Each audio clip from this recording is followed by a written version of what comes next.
বোম্বেতে থাকি, আমি ব্যবসা করি।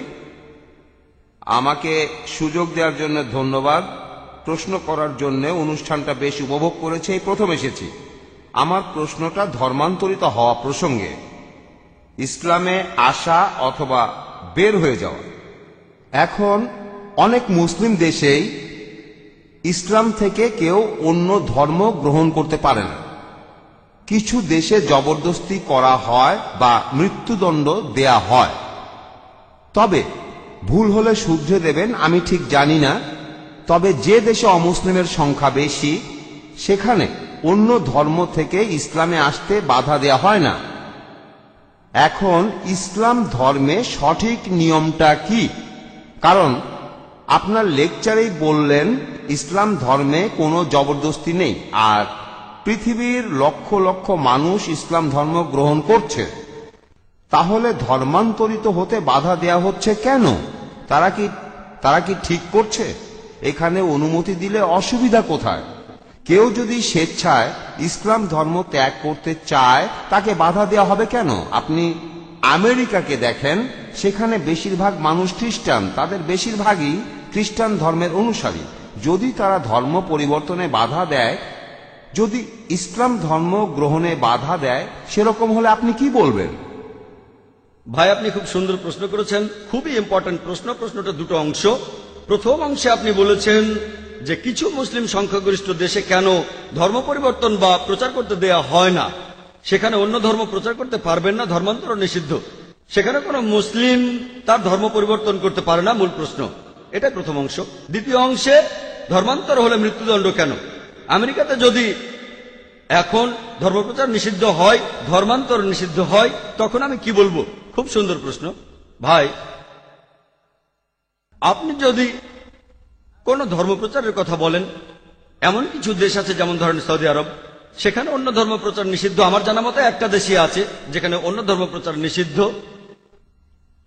সেটা সৌদি আরব।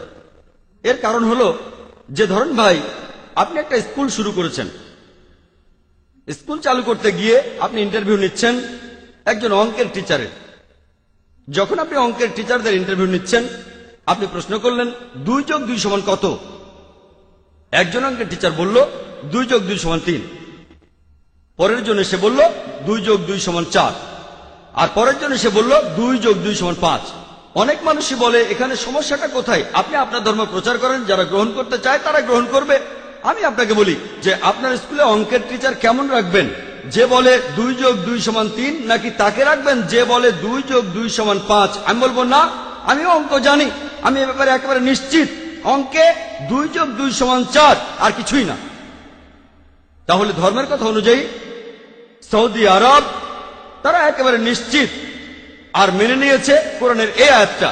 সূরা ইমরানের 19 নম্বর আয়াতে উল্লেখ করা হয়েছে, ইন্নাদ দীনা ইনদাল্লাহিল ইসলাম, আল্লাহ তাআলার কাছে একমাত্র গ্রহণযোগ্য দিন হলো আল্লাহর কাছে নিজেকে সমর্পণ করে শান্তি অর্জন করা। তারা সৌদি আরবে ভুল কোনো কিছুই প্রচার করতে দেবে না। তবে বিজ্ঞান প্রযুক্তির ক্ষেত্রে তারা আমেরিকানদের স্বাগত জানিয়েছে, আপনারা চলে আসেন, স্বাগত জানিয়েছে ইংল্যান্ডের মানুষদের, স্বাগত জানিয়েছে ইন্ডিয়ার মানুষদের, সমস্যা নেই। বিজ্ঞান ও প্রযুক্তিতে তারা উপরে আছে, তাই বিজ্ঞান ও প্রযুক্তির ক্ষেত্রে তারা বিশেষজ্ঞ আনছে আমেরিকা থেকে, ইংল্যান্ড থেকে, সিঙ্গাপুর থেকে, ফিলিপাইন থেকে, ইন্ডিয়া থেকে, বিভিন্ন দেশ থেকে। কিন্তু যদি ধর্মের কথা বলা হয়, তারা একেবারে নিশ্চিত, তারা পুরোপুরি শিওর যেটাই সত্যি। একইভাবে আপনিও নিশ্চিত যে 2 + 2 = 4, আপনি অঙ্কে ভুল শেখাতে দেবেন না।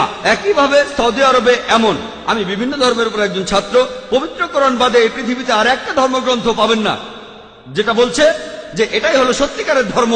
আপনি হিন্দু ধর্মগ্রন্থগুলো পড়ে দেখেন, আপনি খ্রিস্টানদের পবিত্র বাইবেল পড়ে দেখেন, বাইবেলের কোথাও বলা হয়নি যে খ্রিস্টান ধর্ম সঠিক। খ্রিস্টানদের বাইবেলে খ্রিস্টান শব্দটাই কোথাও নেই, এটা কি জানেন? পবিত্র বাইবেলে খ্রিস্টান বলে কোনো শব্দ পাবেন না। এরপর হিন্দু শব্দটা আপনি বেদে পাবেন না, এটা কি জানেন?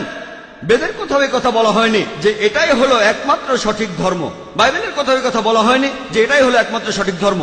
কোরআন হলো এই পৃথিবীর বুকে একমাত্র ধর্মগ্রন্থ যেখানে মহান স্রষ্টা আল্লাহ তাআলা বলেছেন, ইন্নাদ দীনা ইনদাল্লাহিল ইসলাম, আল্লাহ তাআলার কাছে একমাত্র গ্রহণযোগ্য দিন হলো ইসলাম। তাহলে যদি ধর্ম প্রচারের কথা বলি, অন্য কোন ধর্ম প্রচারের কথা বলি, এটুকু বলতে পারি যে এ ব্যাপারে তারা নিশ্চিত তারা সেখানে অন্য কাউকে অন্য কোনো ধর্ম প্রচার করতে দেবে না। এই ইন্ডিয়া একটা ধর্মনিরপেক্ষ দেশ, এটা কোনো হিন্দু রাষ্ট্র না।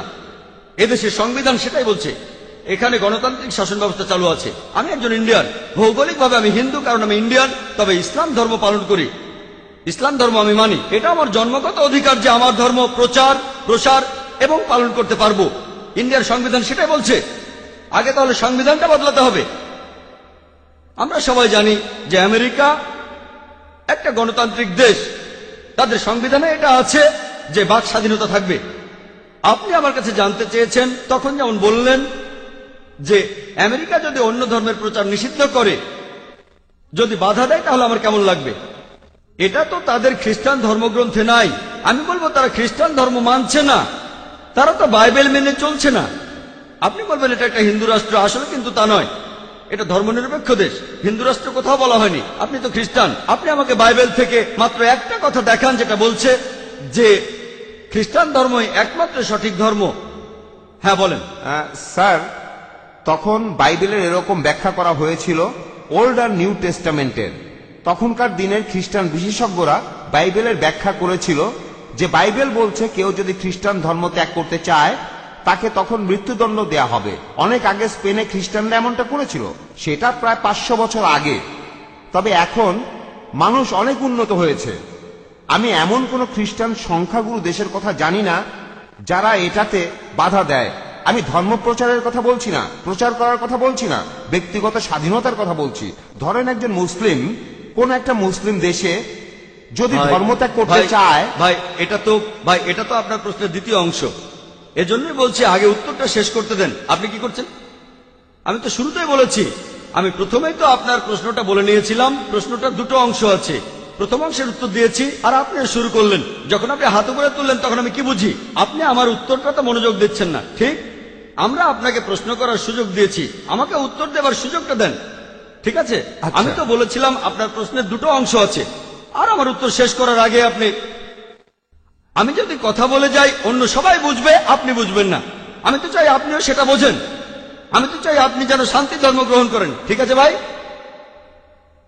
এবারে প্রশ্নের দ্বিতীয় অংশে আসি। যদি কেউ অন্য ধর্মে যেতে চায়, যদি কেউ ইসলাম ধর্ম ত্যাগ করতে চায়, পবিত্র কোরআনে স্পষ্ট করে সূরা বাকারা 256 নম্বর আয়াতে বলা হয়েছে লা ইকরাহা ফিদ্দিন, দিন সম্পর্কে কোনো জবরদস্তি নেই। সত্য স্পষ্ট হচ্ছে মিথ্যা থেকে। তাহলে কোনো মানুষ যদি ইসলাম থেকে অন্য কোনো ধর্মে যেতে চায়, ভালো, কিয়ামতের দিন সে ক্ষতিগ্রস্তদের দলে থাকবে।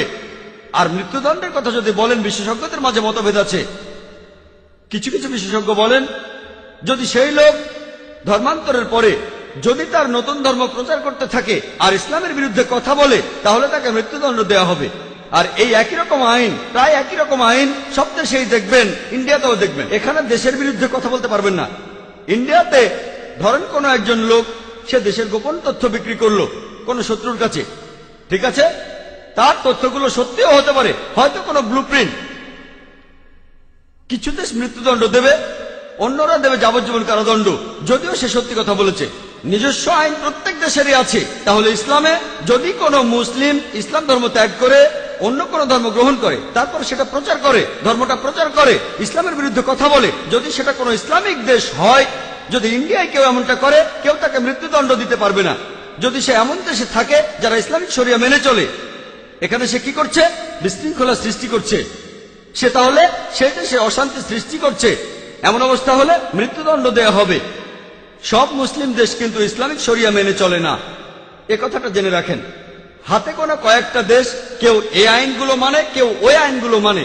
আমি এমন দেশের কথা জানি না যারা 100% ইসলামিক শরিয়া প্রয়োগ করে, আমি জানি না, এমন দেশের কথা জানি না। তাহলে আপনার এই কথা বুঝতে হবে যে মুসলিম দেশে ইসলামিক শরিয়া প্রচলিত আছে, আর তেমন দেশে যদি এরকম কোনো ঘটনা ঘটে, যেমন ইন্ডিয়ায় কেউ যদি দেশের গোপন তথ্য বেচে দেয়, তাকে কারাদণ্ড দেওয়া হবে। কত বছরের আমি জানি না, মৃত্যুদণ্ডও হতে পারে। আমেরিকার ক্ষেত্রে একই ঘটনা। সেই একইভাবে এই মুসলিম দেশের আইন হলো